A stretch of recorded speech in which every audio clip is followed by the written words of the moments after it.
আসসালামু আলাইকুম রহমতুল্লাহি ওবরকাতুহ। সম্মানিত দর্শক, ত্রয়োদশ জাতীয় সংসদ নির্বাচন ক্রমশই জটিল থেকে জটিলতর হয়ে যাচ্ছে। নির্বাচনের ময়দানে দুটো বৃহৎ রাজনৈতিক দলের শীর্ষ নেতাদের যেভাবে কাদা ছোড়াছুড়ি শুরু হয়েছে, এমনতর কাদা ছোড়াছুড়ি আসলে ইতিপূর্বে কখনো হয়নি। আমরা যারা অতীতে নির্বাচন দেখেছি কিংবা নির্বাচনে করেছি, সেক্ষেত্রে মূলত রাজনৈতিক দলের যে নীতি এবং আদর্শ, রাজনৈতিক দলের যে মূল মন্ত্র, সেই জিনিসগুলো নিয়ে তারা এগোতো এবং প্রতিপক্ষকে রাজনৈতিকভাবে আক্রমণ করত। কিন্তু এবার যেটা দেখা যাচ্ছে সেটি হলো দুটো রাজনৈতিক দল, জামায়াত ইসলামী এবং বিএনপি, তারা একই সঙ্গে দেশের বাইরে খেলছে, একই সঙ্গে সংবাদপত্র, মিডিয়া জগতে নিজেদের প্রভুত্ব বিস্তার করে তারা প্রচারণা চালাচ্ছে এবং দেশের কূটনৈতিক অঙ্গন, ডিপ্লোম্যাট, ব্যবসায়ী, ধনাঢ্য যারা লোকজনরা আছে তাদের মধ্যে রীতিমতো বিভক্তি তৈরি করে ফেলেছে। বাংলাদেশে যত শীর্ষ ব্যবসায়ী রয়েছেন, সকল শীর্ষ ব্যবসায়ীরা দুই ভাগে বিভক্ত হয়ে গেছেন। আওয়ামী লীগের শীর্ষ ব্যবসায়ী যারা আছেন বা ছিলেন, তারা এই কয়েকদিন জামাতের সঙ্গে, কয়েকদিন বিএনপির সঙ্গে একটা সমঝোতা করার চেষ্টা করে অনেকটা এখন তারা ভীত সন্ত্রস্ত হয়ে চুপচাপ হয়ে পড়েছেন। অন্যদিকে বিএনপি মাইন্ডের যে সকল ব্যবসায়ী রয়েছেন, তারা একেবারে আটসাট বেঁধে তারেক রহমান সাহেবের সফর সঙ্গী হয়ে তাদের অর্থবিত্ত ক্ষমতা যা কিছু আছে, পুরো লজিস্টিক সাপোর্ট এখন তারা বিএনপির পিছনে বিনিয়োগ করছে। হঠাৎ করে একজন দেখলাম যে যে অনন্ত গ্রুপ নামে একটা গার্মেন্টস প্রতিষ্ঠান রয়েছে, প্রয়াত হুমায়ুন জহির সাহেবের ছেলে। আপনারা জানেন যে এই প্রতিষ্ঠানটি অর্থাৎ অনন্ত গ্রুপ, এই প্রতিষ্ঠানটির যিনি প্রতিষ্ঠাতা ছিলেন হুমায়ুন জহির, তার সঙ্গে চট্টগ্রামের কিংবদন্তির রাজনীতিবিদ আখতারুজ্জামান চৌধুরী বাবু, তার সঙ্গে একটা যাকে বলা হয় দ্বন্দ্ব এবং সংঘাত ছিল। বলা হয়ে থাকে যে আখতারুজ্জামান বাবুর আইনগত বিষয়টা, লিগাল বিষয়টা দেখাশোনা করতেন হুমায়ুন জহির, এবং সেই লিগ্যাল বিষয়টা দেখাশোনা করতে করতে আখতারুজ্জামান বাবুই মূলত হুমায়ুন জহিরকে ইউসিবিএল ব্যাংক, জনতা ইন্স্যুরেন্স, এই সমস্ত জায়গাতে তিনি ঢুকিয়েছিলেন। পরবর্তীতে দেখা গেল যে হুমায়ুন জহির সাহেব সরাসরি অন্যান্য যারা শেয়ার হোল্ডার তাদের সাথে যুক্ত হয়ে আখতারুজ্জামান চৌধুরী বাবুর বিরুদ্ধে তিনি দাঁড়ান বা দাঁড়িয়ে যান, অথবা ওই সময়টিতে 91 সনে তিনি সেই যাকে বলা হয় বিএনপির সহযোগিতা নিয়ে আখতারুজ্জামান চৌধুরী বাবুকে সেখানে যাকে বলা হয় তাকে নিবৃত করার জন্য, বঞ্চিত করার জন্য তিনি সর্বশক্তি নিয়োগ করেন। এরকম কথাবার্তা আছে, সত্য মিথ্যা আমরা জানি না। তো এর ফলে হুমায়ুন জহিরের জীবন অবসান ঘটে, তিনি আততায়ীদের হাতে নিহত হন। সবাই মনে করেন যে এই ঘটনা আখতারুজ্জামান চৌধুরী বাবু ঘটিয়েছেন। পরবর্তীতে এই দুটো পরিবারের মধ্যে দ্বন্দ্ব এবং সংঘাত প্রবল আকার ধারণ করে এবং তারই প্রেক্ষিতে যে কয়বারই বিএনপি ক্ষমতায় ছিল, হুমায়ুন জহির সাহেবের পরিবার এবং তার যারা লোকজন, তারা আখতারুজ্জামান চৌধুরীর পরিবারকে তাদের ব্যবসা বাণিজ্য, তাদের বাড়ি গাড়ি সব কিছু থেকে বঞ্চিত করে, তাদেরকে দেশ ছাড়তে বাধ্য করে, পালিয়ে যেতে বাধ্য করে, তাদের ব্যবসা বাণিজ্যের সর্বনাশ ঘটিয়ে ফেলে। আবার যখন আওয়ামী লীগ ক্ষমতায় আসলো 96 সনে কিংবা ধরুন 2009 সনে, আখতারুজ্জামান চৌধুরী এবং তার পরিবার আবার ফিরে এসে হুমায়ুন জহির সাহেবের যে পরিবার, সেই পরিবারের উপরে যা করার তাই করেছে। এবং এখানে আখতারুজ্জামান চৌধুরী ওয়াজ এ ভেরি ড্যাশিং ম্যান, সত্যিকারের সাহসী মানুষ ছিলেন, বিরাট হৃদয়ের মানুষ ছিলেন। এবং ঠিক হুমায়ুন জহির সাহেবের সঙ্গে বা তার ছেলে এখন যে আছে অনন্ত, কি জহির যেন নাম এখন, তার সঙ্গে আওয়ামী লীগের কোনো সম্পর্ক নেই, কিন্তু বিএনপি কেমন সম্পর্ক আমি জানি না, কিন্তু আওয়ামী লীগ এবং আখতারুজ্জামান চৌধুরীর যে সম্পর্কটা, এটা অনেকটা হরিহর আত্মার মতো। এবং সেক্ষেত্রে আমেরিকাতে গিয়ে আখতারুজ্জামান চৌধুরীর বাড়িতে শেখ হাসিনা থাকতেন এবং বাংলাদেশে যে প্রথম পাজেরো গাড়ি, শেখ হাসিনার জন্য আখতারুজ্জামান চৌধুরী বাবুই কিনে দিয়েছিলেন এবং এই পরিবারটি বলতে গেলে মানে চট্টগ্রামে ৩টি প্রজন্ম ধরে তারা আন্তর্জাতিক মানের ধনাঢ্য ব্যবসায়ী, মানে বাংলাদেশে শুধু নয়, সেই ব্রিটিশ না ঠিক পাকিস্তান জমানা থেকে আখতারুজ্জামান চৌধুরীর ব্যবসা চট্টগ্রামে, ঢাকাতে, আমেরিকাতে এবং লন্ডনে। এরই ধারাবাহিকতায় তার যে ছেলে রনি আছে, জাভেদ আছে, তো জাভেদ আমার সঙ্গে এমপি ছিল, আখতারুজ্জামান চৌধুরী সাহেবও ছিলেন। তো এরা আজকের ব্যবসায়ী নয়, কিন্তু সেই অর্থে হুমায়ুন জহির সাহেবের যে ব্যবসার যে পরিধি বা তার যে ইতিহাস, এটা আখতারুজ্জামান চৌধুরী সাহেবের মতো অতটা পুরনো নয়। তো এনিওয়ে, যেটা বলছিলাম সেটা হলো যে এই দুই পরিবারের বিরোধের কারণে চট্টগ্রামের রাজনীতি, ব্যবসা বাণিজ্য, ঢাকার ব্যাংক পাড়া সবসময়টাতে উত্তপ্ত ছিল। এখন এই যে আওয়ামী লীগের পতনের পরে যেহেতু আখতারুজ্জামান চৌধুরী বাবুর পরিবার আউট অফ দ্য সিনেরিও, সেই জায়গাটা দখল করেছে হুমায়ুন জহির সাহেবের পরিবার বা তার ছেলে।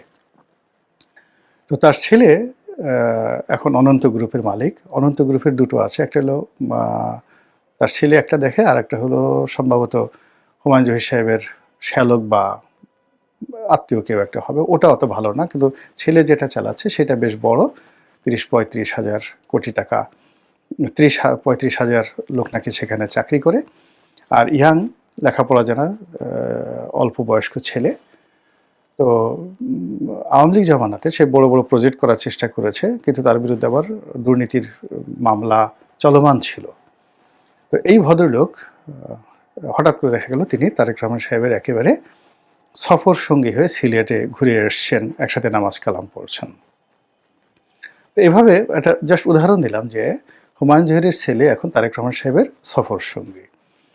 এর আগে যখন ২০০১ থেকে ২০০৬ সনে হাওয়া ভবন ছিল, তখন হাওয়া ভবন কেন্দ্রিক তারেক রহমান সাহেবের বেশ কয়েকজন বন্ধু ছিলেন, ব্যবসা করতেন। তার মধ্যে গিয়াসউদ্দিন আল মামুন, এরপরে এমজিএস গ্রুপের আনিসুল হক, সম্ভবত ডাকনাম গোর্কি। তো আনিসুল হক এবং গোর্কি, মানে সেও বেশ বড় ব্যবসায়ী ছিল একটা সময়। এখন মানে বাংলাদেশে অ্যাকোয়া ম্যারিন, এমজিএস গ্রুপ চালাতো। তো 111-এর সময় সেই গোর্কিকে ধরে নিয়ে যায় এবং তখন বলা হয় যে তারেক রহমান সাহেবের সব টাকা পয়সার একটা অংশ হয়তো গোর্কির কাছে আছে, এমজিএস গ্রুপের কাছে আছে। এবং ওই সময় তাকে বেশ নির্যাতন করা হয়, চোখ ঠোক বেঁধে ডিজিএফআই অফিসে বসিয়ে রাখা হয়, বেদম প্রহার টহার করা হয়। তারপরে তার অনেক টাকা, কয়েকশো কোটি টাকা ওই সময়টাতে সরকারি ফান্ডে সেই তৎকালীন ডিজিএফআই তারা নিয়ে নেয়। এরপর থেকে আসলে ওই যে তারেক রহমান সাহেবের বন্ধুর নাম গোর্কি, ওকে আর দেখা যায়নি। সে ব্যবসা বাণিজ্য অনেকটা গুছিয়ে, মানে অনেকটা যাকে বলা হয় সংযত হয়েছে এবং তার বেশিরভাগ ব্যবসা বাণিজ্য দেশের বাইরে সে নিয়ে গেছে এবং সিঙ্গাপুর কেন্দ্রিক ব্যবসা বাণিজ্য করার চেষ্টা করেছে এবং তার প্রক্টর অ্যান্ড গাম্বল যে ব্যবসাটা ছিল ওটা এখন আর নেই। তো এরকম মানে যখন ২০০১ সনে সে ওই সময়টাতে তার বাংলাদেশের শীর্ষ ব্যবসায়ীদের সাথে সম্পর্ক ছিল। তো কাজেই এই ১৭ বছরে সে তো আরও অভিজ্ঞতা সম্পন্ন হয়ে এই সময়টাতে বিএনপি মাইন্ডেড যত তরুণ ব্যবসায়ী বা দ্বিতীয় প্রজন্মের ব্যবসায়ী সবাইকে কিন্তু তার টিমের মধ্যে সে অন্তর্ভুক্ত করে নিয়েছে। অন্যদিকে জামাত আরও যাকে বলা হয় অ্যারোগ্যান্টলি তারা এই কাজটা করে যাচ্ছে। প্রথমত তারা এস আলমের কবল থেকে পুরো ইসলামী ব্যাংকগুলোকে তারা নিয়ে নিয়েছে এবং এস আলমের সঙ্গে সালাউদ্দিন সাহেবের যে সম্পর্ক, এটা এখন ওপেন সিক্রেট। আর সেই এস আলমকে কাউন্টার দেওয়ার জন্য তারা নাবিল গ্রুপকে সামনে এগিয়ে নিয়ে এসেছে এবং অতি সম্প্রতি তারা যে একটা স্টার নিউজ, একটা বড় টেলিভিশন চ্যানেল, বলা হয়ে থাকে যে টেলিভিশন চ্যানেলের সঙ্গে প্রথম আলো গ্রুপ, ডেইলি স্টার বা ট্রান্সকম গ্রুপ এবং নাবিল গ্রুপ এরা নাকি একসাথে আছে। I don't know. এবং এই যে নাবিল গ্রুপ, ইসলামী ব্যাংক, অন্যান্য যে সকল সারিয়া ভিত্তিক যে ব্যাংকগুলো একীভূত হলো সম্মিলিত ইসলামী ব্যাংক, এর পুরো নেতৃত্বে জামাতের লোক এবং তাদের যারা ব্যবসায়ী, এবং এরা ব্যবসায়ী তারা যাকে বলা হয় অভিজ্ঞতা সম্পন্ন, বয়স্ক এবং ঢাকা এবং চট্টগ্রামে যারা ইসলামী রাজনীতি না করলেও মোটামুটি সব দিক থেকেই তারা যাকে বলা হয় বিএনপি মাইন্ডে যারা রাজনীতিবিদ রয়েছেন, ব্যবসায়ী রয়েছেন, ব্যবসায়িক এবং রাজনীতিবিদ রয়েছেন, তাদের সাথে অনেক আগানো। তো তো এই দুটো গ্রুপ মানে জামাত এবং বিএনপি, তাদের ব্যবসায়ী গ্রুপের একটা শুধু উদাহরণ দিলাম। সেকেন্ড আসেন সাংবাদিক। এই যে প্রেস ক্লাব, জাতীয় প্রেস ক্লাব, এটা গিয়ে দেখেন দুই ভাগে বিভক্ত। এরপরে বিভিন্ন কে পোস্টগুলো, পিআইবি, তারপর শেষে অন্যান্য সরকারি যে সকল প্রতিষ্ঠান রয়েছে, তারপরে ঢাকা বিশ্ববিদ্যালয়, এরপর টেলিভিশন, সংবাদপত্র, সব জায়গাতেই জামাতের আধিপত্য যাকে বলা হয় একচেটিয়া। আপনি চিন্তা করেন বাংলাদেশের একেবারে প্রথম আলোর মতো পত্রিকা, ডেইলি স্টারের মতো পত্রিকা, যুগান্তর, বাংলাদেশ প্রতিদিন আর অন্যান্য টেলিভিশনের কথা তো বাদ দিলাম, গিয়ে দেখেন সব কে পোস্টগুলো জামাতের। এখানে জামাতের বাইরে কেউ যেতে পারেনি।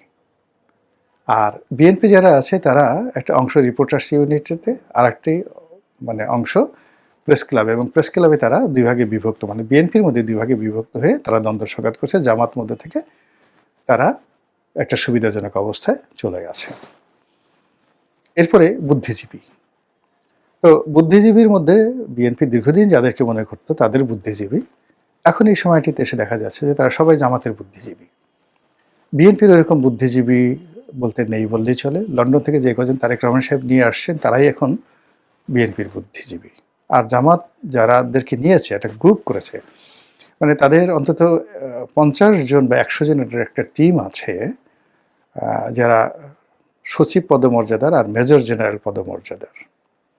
তো যারা সিভিল অ্যাডমিনিস্ট্রেশনে আছে, মানে রিটায়ার্ড করেছে, এই তাদেরকে নিয়ে তাদের একটা অত্যন্ত উচ্চ ক্ষমতা সম্পন্ন একটি অ্যাডভাইজারি কমিটি আছে।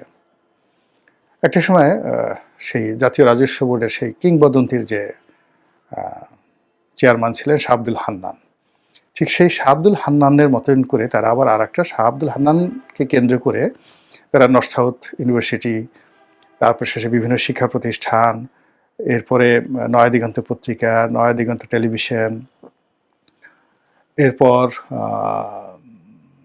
ইসলামী ব্যাংক হাসপাতাল, ইবনে সিনা ট্রাস্ট, ইবনে সিনা ফার্মাসিউটিক্যালস, এই টোটাল জিনিসগুলো যেভাবে তারা অর্গানাইজ করেছিল, ঠিক এখনও সম্মিলিত ইসলামী ব্যাংক, অন্যান্য যে তাদের যে প্রতিষ্ঠানগুলো আছে সবগুলো গিয়ে দেখেন বিভিন্ন সাবেক সচিব, এবং তাদের সে সকল সচিব তারা কর্মজীবনে বেশ সফল ছিলেন, সৎ, জ্ঞানী এবং কোনো রকম বদনাম নাই। এই যেমন সম্মিলিত ইসলামী ব্যাংকের চেয়ারম্যান করা হয়েছে আইয়ুবুর রহমান সাহেবকে, সাবেক সচিব, মতিউর রহমান নিজামীর সেক্রেটারি ছিলেন। এখন এই পর্যায়ের একজন সৎ লোক দেখান তো আপনি, যাকে বলা হয় বিএনপিতে। তো যাক, এনিওয়ে, এখন এই যে দুটো পক্ষ তাদের যা যা মেশিনারিজ রয়েছে সব মেশিনারিজগুলো নিয়ে একে অপরের বিরুদ্ধে লড়াই করছে। একজনে ঢিল মারছে, তার একজন পাটকেল নিয়ে রেডি। জনাব তারেক রহমান সাহেব যখন কাফের বলছেন, সঙ্গে সঙ্গে জামাতের যারা লোকজন বলছেন যে কাউকে কাফের বলা মানে সে কাফের হয়ে যাওয়া। মানে কোন একটা মানুষকে আপনি কাফের বললেন, মানে যুক্তিটা বোঝার চেষ্টা করেন। যেমন তারেক রহমান সাহেব জামাতের আমিরকে বললেন ও কাফের। তো সে বলার কারণে, অর্থাৎ তারেক রহমান সাহেব জামাতের আমিরকে কাফের বলার কারণে সে কাফের হয়ে যাবে না। কিন্তু জামাত যেটা বলছে সেটা হলো যে কাউকে যদি অন্যায়ভাবে জুলুম করে কাউকে কাফের ফতোয়া দেওয়া হয়, তাহলে যিনি দিলেন তিনি সঙ্গে সঙ্গে কাফের হয়ে গেলেন। আপনি বুঝতেছেন যে ঢিলটা যেভাবে যাচ্ছে, পাটকেলটা কিভাবে আসছে। বা তারেক রহমান সাহেব যখন বললেন যে এই যে বাংলাদেশে কয়েকদিন আগে যে ভূমিকম্প হয়েছে, ঘন ঘন ভূমিকম্প হয়েছে, এটা জামাতের মুনাফিকের কারণে হয়েছে। তো এই কথা বলার সঙ্গে সঙ্গে জামাত পাটকেল মেরে দিল কয়েকটা। প্রথম পাটকেল হলো যে এই ধরনের কথা তো শেখ হাসিনা বলেছে যে বাংলাদেশে যে ভূমিকম্প হয়েছে সেই ভূমিকম্প হয়েছে তার প্রতি যে জুলুম করা হয়েছে, অত্যাচার করা হয়েছে, এবং তাকে যে দেশ থেকে তাড়িয়ে দেওয়া হয়েছে, এই জন্য আল্লাহর গজব নাজিল হয়েছে। তো তারেক রহমান সাহেব এই ভূমিকম্পকে নিয়ে যে কথাবার্তা বললেন তার সঙ্গে তো শেখ হাসিনার মিল আছে। শেখ হাসিনা কি তাকে শিখিয়ে দিয়েছে? এই গেল এক। 2 নম্বরে বলার চেষ্টা করছে যে এটা কি ধরনের ফতোয়া। জামাতের কারণে ভূমিকম্প হয়েছে, এই ফতোয়া লন্ডন থেকে মুফতি সাহেব এসছে, এবং মুফতি আপনি তো জানেন যে যে বিভিন্ন বিষয়ে ফতোয়া দেওয়ার জন্য ইসলামে যাদেরকে জুরিস্ট বলা হয়, মানে আইনবিদ বলা হয়। তাদেরকে ইসলামী পরিভাষায় বলা হয় মুফতি। আমাদের দেশে মুফতি নিয়ে অনেক কথাবার্তা আছে, কিন্তু যাকে বলা হয় আরব দেশে মুফতি মিনস ভেরি বিগ ম্যাটার। আমাদের দেশে যেমন ডক্টর কামাল হোসেন, ব্যারিস্টার রফিকুল হক বা সংবিধান বিশেষজ্ঞ অন্যান্য যারা ছিলেন বিভিন্ন সময়, ডক্টর জহির, ঠিক ওই পর্যায়ে আরবের দুনিয়াতে, আরবিয়ান কান্ট্রিতে যখন কাউকে বলা হয় তিনি মুফতি বা গ্র্যান্ড মুফতি, ইট মিনস যে তার সাথে বড় আইনবিদ আর নেই। তো সেক্ষেত্রে জনাব তারেক রহমান সাহেবকে নিয়ে জামাত যে ঠাট্টা করছে যে উনি এখন লন্ডন থেকে মুফতি সেজে আসছেন, কিভাবে বাংলাদেশে ভূমিকম্প হয়, কিভাবে জামাতের কারণে ভূমিকম্প হয়, এই ধরনের ফতোয়া তিনি দেওয়া শুরু করে দিয়েছেন। এই যে দুটি পক্ষ একে অপরের বিরুদ্ধে তির্যক মন্তব্য ছেড়ে দিচ্ছে, তর্ক করছে, বিতর্ক করছে, এবং সেই বিতর্কের গভীরতা ইন্টেলেকচুয়াল লেভেলে চলে গেছে, এবং এই বিতর্কের কারণে জমে উঠেছে রাজনীতির ময়দান। আর এটা যদি সহিংস না হয় আর এই বিতর্ক যদি চলে, খারাপ না। এটাই গণতন্ত্রের সৌন্দর্য। কিন্তু এটা নিয়ে যদি সহিংসতা হয়, একে অপরকে ব্যক্তিগতভাবে হেয় করা হয়, আক্রমণ করা হয়, তাহলে এটা ডেঞ্জারাস একটা খেলাতে পরিণত হবে। মহান আল্লাহ আমাদের সবাইকে হেদায়েত দান করুন এবং হেফাজত করুন। আসসালামু আলাইকুম ওয়া রাহমাতুল্লাহি ওয়া বারাকাতুহু।